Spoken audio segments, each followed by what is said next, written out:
carnation milk. You put a carnation milk in it. I prefer when I'm doing it, I want my helper, my student to do it to get the first time. Alright. Oh my, this looks very rich. In Miss Ava's kitchen, Chef Ava. Chef Ava Tillett in Crooked Tree, and she's now giving cooking lessons. So if you ever wanted to know all about Creole food, this is the place.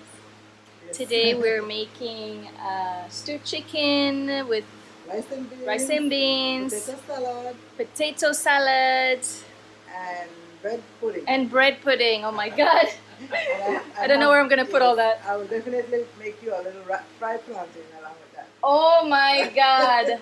Just died and went to heaven. Plantain. I grew up eating plantains. Yeah, okay. In West Africa.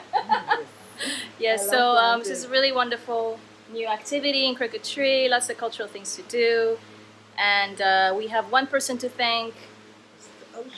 Mr. Yoshi with JAICA. Yeah. Yes, right? Working with JAICA, has been in Crooked Tree for almost a year, 9 months. Yeah. And is setting up all these wonderful activities. So I'm very excited to have that in the next Moon Belize.